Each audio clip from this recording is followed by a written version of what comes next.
তোমার দাদা একটা বোকা মানুষ, অনেক রেগে। সে প্রতি রাতে আমার দিকে ফিরেও তাকায় না। আজ বিয়ের 1 মাস হয়ে গেল, সে আমাকে একটা নজর তাকিয়েও দেখেনি। আমি আর পারবো না এ বাড়িতে থাকতে, আমি এক্ষুনি চলে যাব। আমার আর সহ্যও হচ্ছে না। তারপর দেওয়ার আমাকে বলল, ভাবি তুমি কোনো চিন্তা করো না, আমি তোমার সকল ইচ্ছা আশা পূরণ করব। তাই একদিন রাতে যখন দেওয়ার তার কলেজের পড়াশোনায় খুব ব্যস্ত ছিল, তখন সেই দিন রাতে আমার স্বামী শুয়ে যাবার পরে আমি লুকিয়ে দেওয়ারের ঘরে যাই। তখন দেওয়ারকে ওই এক অবিশ্বমনীয় অবস্থায় দেখে তো আমি আর নিজেকে আটকাতে না পেরে তাকে চোখে চোখে সবকিছুই সাড়া করেছিলাম যে আমি আর পারছি না। তাই আমি তার সঙ্গে নিজের ইচ্ছে সেদিন রাতে বিলীন করেছিলাম। তারপর আমার দেওয়ার খুব খুশি হয়ে আমাকে অনেক আদর ভালোবাসা দেয়। তারপর সারা রাত ধরে আমি ওর সাথে নিজের বউয়ের মতো করি। বন্ধুরা, মূল ভিডিওটি শুরু করার পূর্বে তোমাদের কাছে একটি রিকোয়েস্ট, তোমরা যারা যারা এখনও আমার চ্যানেলটি সাবস্ক্রাইব করনি তারা প্লিজ আমার চ্যানেলটি সাবস্ক্রাইব করে পাশে থাকবেন। তাহলে এবার চলুন আসল ঘটনাটি শুরু করি। আপনারা হয়তো আবার ভাবছেন যে আমার স্বামী থাকা সত্ত্বেও আমি কেন দেওরের ভালোবাসায় পড়েছিলাম। আসলে বিয়ের পরে আমি যখন শ্বশুরবাড়ি আসি তখন প্রত্যেকটা মেয়ের মতোই আমার চোখেও অনেক স্বপ্ন ছিল যে আমিও আমার স্বামীর সঙ্গে ঘুরতে যাব, আমার স্বামীর সঙ্গে অনেক সময় কাটাবো। কিন্তু আমি যা ভেবেছিলাম বিয়ের পরে তার সবকিছুই উল্টো হয়েছিল। আসলে আমার স্বামী নিজের কাজ ছাড়া আর কিছুই বুঝতো না।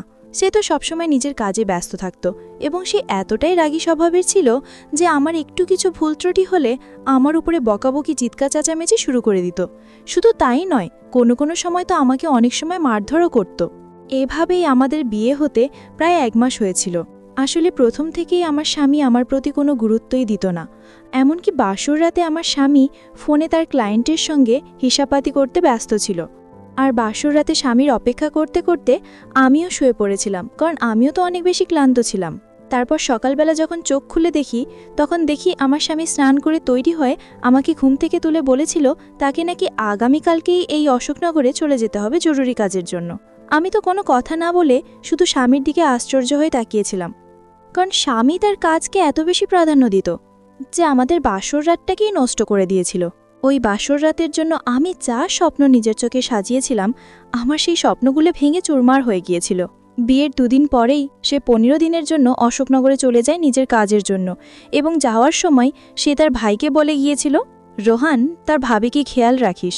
বিয়ের 2 দিন পরে যখন একটা মেয়ের স্বামী তাকে একা রেখে বাইরে চলে যায়, তার কষ্টটা যে কতটা সেটা একমাত্র আমিই জানি।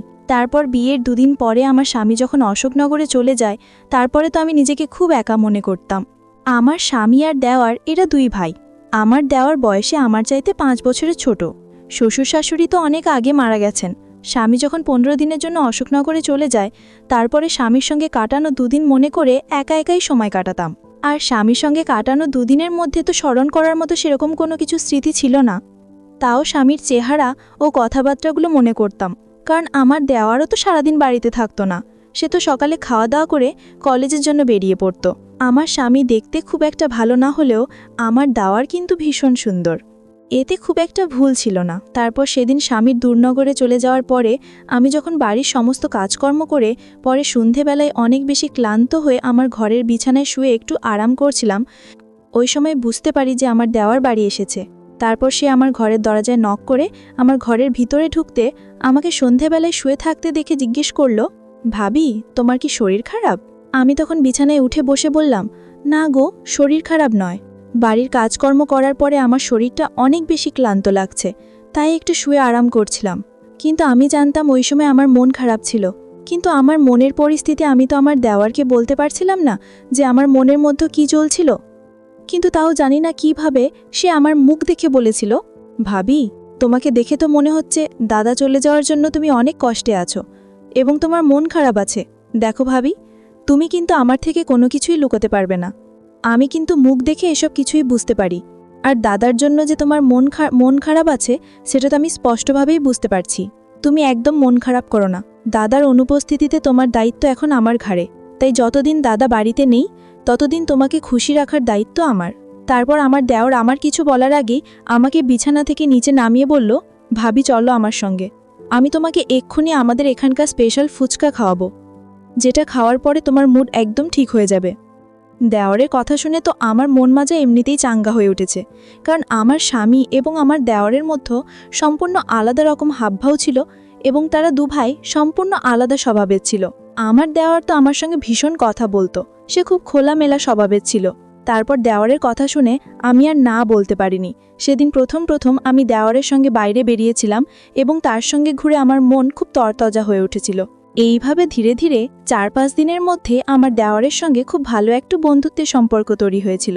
এমনকি আগের মতো আর আমার স্বামীর জন্য মন খারাপ হতো না। আমি তো দেওয়ারের সঙ্গে খুব ফ্রি হয়ে উঠেছিলাম। এদিকে প্রত্যেক দিন রাতে আমার স্বামী 1 থেকে 2 মিনিটের জন্য আমাকে ফোন করে একটা লৌকিকতা পূরণ করত, যেটা তো কোনো মানেই ছিল না। অত দূরে যাওয়ার পরেও 1 ঘন্টার মধ্যে আমাকে ফোন করে মাত্র 2-3 মিনিট সময় দিত, এবং ধীরে ধীরে যেটা আমার খুব বিরক্ত বোধ লাগত। কারণ সে তো প্রত্যেকদিন ফোন করে ওই একই কথা জিজ্ঞেস করত, তুমি কেমন আছো, আমার ভাই কেমন আছে, বাড়িতে ঠিকঠাকভাবে তালা মেরে রাখবে, এই 2-4টি কথা বলার জন্যই প্রত্যেকদিন রাতে আমার স্বামী ফোন করত। এদিকে স্বামীর অনুপস্থিতিতে আমি আর দেওয়ার সারা রাত জেগে আড্ডা দিতাম। কখনো বা রাত জেগে দুজনে ভূতের সিনেমা দেখতাম, কখনো বা ছাদের উপরে গিয়ে দুজনে ঠান্ডা বাতাস নিতাম। এইভাবে প্রায় 1 সপ্তাহ কেটে যাওয়ার পরে সেদিন জানি না কিভাবে বাথরুমের ভিতরে স্নান করতে গিয়ে আমি পা পিছলে পড়ে গেছিলাম, এবং আমি যখন চিৎকার করে উঠেছিলাম তখন আমার চিৎকারের আওয়াজ পেয়ে আমার দেওয়ার তাড়াতাড়ি আমার বাথরুমের সামনে এসে দাঁড়িয়ে আমাকে জিজ্ঞেস করল, ভাবি কি হয়েছে, তুমি ঠিক আছো তো? আমি তখন পায়ের ব্যথার চোটে কাঁদতে কাঁদতে বললাম, আমার ছোট দেওয়ার, না গো, আমি ঠিক নেই, আমি পা মুচকে পড়ে গেছি এবং আমি আর উঠতে পারছি না। তারপর আমার দেওয়ার বলল, ভাবি তুমি কোনোরকমভাবে বাথরুমের দরজাটা খোলো। দেওয়ারের কথা শুনে আমি খুব কষ্টে বাথরুমের দরজাটা হাত বাড়িয়ে খুলেছিলাম। ওই সময় আমি একটা লাল রঙের পরে স্নান করছিলাম, এবং আমি যেহেতু স্নান করতে করতে পা পিছলে পড়ে গেছিলাম তাই আমার পুরো শরীরটা ভিজেছিল। ওই সময় আমার দেওয়ার আমার দিকে কিন্তু এক দৃষ্টিতে তাকিয়েছিল, আর ওদিকে পায়ের ব্যথা নিয়ে আমি কান্নাকাটি করছিলাম। তারপর যখন আমার উঠে দাঁড়ানোর ক্ষমতাটুকুও ছিল না, তখন আমার দেওয়ার বাধ্য হয়ে আমাকে ধরে আমার ঘরের বিছানায় বসিয়ে আমাকে গামছা ও আমার পরনের পোশাক আমার পাশে রেখে দিয়ে বলল, ভাবি তুমি ঘরের বাইরে যাচ্ছি, তুমি পরিবর্তন করে নাও, নইলে তোমাকে ঠান্ডা লেগে যাবে। সেদিন আমার কাছে একটা অন্যরকম অনুভূতির সৃষ্টি হয়েছিল, একটা অন্যরকম আবেগ ও আনন্দ জেগে উঠেছিল। সেদিন আমার দেওয়ারের এরকম আচরণ দেখে আমার ভীষণ ভালো লেগেছিল, এবং আমি দেওয়ারকে নিয়ে মনে মনে অনেক রকম স্বপ্ন দেখতে শুরু করেছিলাম, কারণ আমি তো মনে মনে তাকে ভালোবেসে ফেলেছিলাম। তারপর ধীরে ধীরে যত দিন যায় আমার কিন্তু ততই তাকে দেখে ভালো লাগতে শুরু হয়। আমি তার পছন্দ খাবার দাবার ও তার সব কিছুরই খেয়াল রাখতাম। এমনকি সেদিন যখন আমার পা মচকে গেছিল তখন আমার পায়ে কিন্তু ভীষণ ব্যথা ছিল। তাই দেওয়ার বলল, ভাবি আমি কিন্তু একজন ছোটোখাটো ডাক্তার, তাই ভাবি তুমি একদম চিন্তা করো না, তোমার সব ব্যথা বেদনা আমি দূর করে দেব। এই বলে সে আমার পায়ে মাসাজ করে দিচ্ছিল। আমার পায়ে যখন মালিশ করতে শুরু করলো তখন কিন্তু আমার ভীষণ আরাম লাগছিল এবং আমার পায়ের ব্যথা কমে গেল। আমি কিন্তু দেওয়ারের জন্য সেজে গুজে তৈরি হয়ে থাকতাম এবং বাহানা খুঁজতাম যে আমার দেওয়ারের কাছে যাওয়ার জন্য, কারণ বিয়ের পরে যেই যত্ন আমার স্বামীর কাছ থেকে পাওয়া উচিত ছিল সেটা তো আমি দেওয়ারের কাছে পেয়েছিলাম। তাই আমি দেওয়ারকে মন থেকে ভালোবেসে ফেলেছিলাম, এবং সেদিনের পর থেকে আমি পায়ের ব্যথা বাহানা করে প্রত্যেকদিন তার সামনে ন্যাকা কাম্বা করতাম। আর সে আমার কান্না দেখে বলতো, ভাবি তুমি চিন্তা করো না, আমি এক্ষুনি পায়ে মালিশ করে দিচ্ছি। আর আমি সেটা মন থেকে অনুভব করতাম। ওদিকে পরের দিন কেটে যাওয়ার পরে যখন আমার স্বামী বাড়ি ফিরে আসে তখন তার আসল চেহারা আমার সামনে ফুটে ওঠে। কারণ একটা মানুষকে কিন্তু 2 দিনের মধ্যে কখনোই চিনতে পারা যায় না, যতক্ষণ না সেই মানুষটার সঙ্গে সারাদিন কাটানো হয়।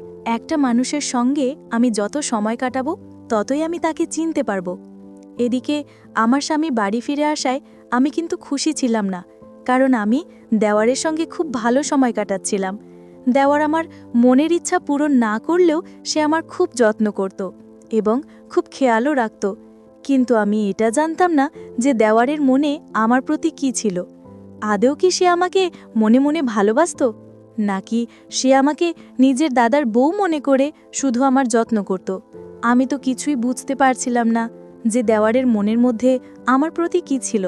সে কেন এত আমার যত্ন করত, খেয়াল রাখত। এদিকে আমার স্বামী বাড়ি ফিরে আবার সেই আগের মতোই নিজের ব্যবসার কাজে ব্যস্ত হয়ে পড়েছিল। এমন নয় যে সে আমাকে রাতের বেলা একটু, আমিও একটা মানুষ ছিলাম, আমার একটা ইচ্ছে বলে কিছু ছিল। আমি স্বামীর কাছে যেতেই সে আমার ওপর চিৎকার করে বলতো, তোমার কি আর কোনো কাজকর্ম নেই? তুমি দেখতে পাচ্ছ না আমি অফিসে খুব একটা জরুরি কাজে ব্যস্ত আছি? যাও গিয়ে চুপচাপ শুয়ে পড়ো। আমার স্বামী তো আমার দিকে কোনো গুরুত্বই দিত না। তারপর সেদিন আমি যখন স্বামীর কথায় অনেক বেশি কষ্ট পেয়ে মন খারাপ করে রাগ করে রুম থেকে বেরিয়ে ছাদের উপরে গিয়ে চুপচাপ বসেছিলাম আর স্বামীর কথাগুলো মনে করে কাঁদছিলাম, ঠিক ওই সময় আমার দেওয়ারও ছাদের উপরে আমার কাছে এসে হাজির হয়েছিল এবং আমার চোখের জল দেখে আমাকে ধরে আমার চোখের দিকে তাকিয়ে আমার চোখের জল মুছে জিজ্ঞেস করল, বৌদি, তুমি এত রাতে ছাদে কি করছো? আর তুমি কাঁদছো কেন? এতদিন পরে দাদা বাড়ি ফিরে এসেছে, তাই তোমাকে তো আজ রাতে দাদার সঙ্গে সময় কাটানো উচিত ছিল। আমি তখন ওই সময় নিজের আবেগ ধরে রাখতে না পেরে দেওয়ারকে বলেছিলাম, তোমার দাদা এখন পর্যন্ত আমার চেহারার দিকে তাকিয়েই দেখেনি। আমি একটা মানুষ, আমার ইচ্ছে বলে কিছু আছে। তোমার দাদা সবসময় নিজের কাজ ও টাকা পয়সা নিয়ে ব্যস্ত থাকে, কিন্তু কখনো আমার দিকে নজর দিয়ে দেখেনি বা কখনো আমার মনের কথা বোঝার চেষ্টা করেনি। এবার তুমি বলো আমি কি করব? কিন্তু তখনও আমি দেওয়ারকে এটা বলার সাহস করতে পারিনি যে আমি তাকে মনে মনে ভালোবেসে ফেলেছি। আমার সব কথা শোনার পরে আমার দেওয়ার খুব ভালোবেসে আমার চোখের জল মুছে আমাকে বলেছিল, ভাবি, তুমি চিন্তা করো না, ধীরে ধীরে সব কিছু ঠিক হয়ে যাবে। পরের দিন সকালবেলা আমি যখন সকালের নাস্তা তৈরি করছিলাম, তখন আমার স্বামী আর দেওয়ার একসঙ্গে খেতে বসেছিল। তারপর আমার হাতে রান্না করা সবজি পছন্দ না হয় আমার স্বামী আমাকে অনেক কথা শুনিয়েছিল, অপমান করেছিল, আমাকে অনেক উল্টো পাল্টা আজে বাজে কথা বলেছিল এবং সেদিন আমার এটা বুঝতে আর বাকি ছিল না যে আমার স্বামী খুব রাগী স্বভাবের মানুষ ছিল। ওই সময় কিন্তু আমি চুপচাপ মাথা নিচু করে দাঁড়িয়েছিলাম এবং আমার চোখের জল তো স্তরে স্তরে পুড়েই যাচ্ছিল। আমার চোখের জল দেখে আমার ছোট দেওয়ার তার দাদাকে বলেছিল, সামান্য একটা তরকারির জন্য তুমি ভাবিকে এত কথা শুনিয়ে দিলে। আমার দেওয়ার খুব ভালোভাবেই জানতো যে তার দাদা খুব রাগী স্বভাবের মানুষ, কিন্তু আমি সেদিন জানতে পেরেছিলাম যে আমার স্বামী ভীষণ রাগী স্বভাবের মানুষ। তারপর আমার দেওয়ারের কথা শুনে আমার স্বামী তার ভাইয়ের দিকে রাগে বড় বড় চোখ করে তাকিয়েছিল এবং আমাদের সঙ্গে কোনো কথা না বলে চুপচাপ নিজের অফিসের জন্য বেরিয়ে পড়েছিল। সেদিন আমার স্বামীর চলে যাওয়ার পরে আমি দেওয়ারকে বলেছিলাম, দেখো, তোমার দাদা যদি আমার সঙ্গে এরকম সবসময় দুর্ব্যবহার করে তাহলে আমার এই বাড়িতে থাকার কোনো মানে হয় না। তাই আমি আজকে এই মুহূর্তেই বাড়ি ছেড়ে চলে যাব। এমনিতেও বিয়ে হতে কাছাকাছি 1 মাস হতে চলল, তাই আমি আজকেই বাড়ি ছেড়ে চলে যাব। তারপর আমার দেওয়ার অনেক ভালোবেসে আমাকে বলল, ভাদি, আমার কথাটা একবার শোনো। আমি দেওয়ারের কোনো কথা শুনিনি। আমি তখন দেওয়ারকে অনেক রেগে বলেছিলাম, যখন স্বামীর ভালোবাসা আবদার কিছুই পাবো না, তাহলে আমি কিসের জন্য এই বাড়িতে থাকব?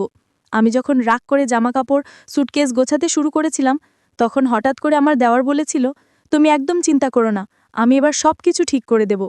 যখন সে আমাকে এটা বলেছিল, তখন আমি বুঝে গিয়েছিলাম যে তার মনেও নিশ্চয়ই আমার প্রতি কিছু না কিছু তো আছে, না হলে সে এটা ভালোবেসে আমাকে আটকে রাখবে কেন? বন্ধুরা, তারপর আমি আমার দেওয়ারকে নিয়ে সংসার শুরু করেছিলাম।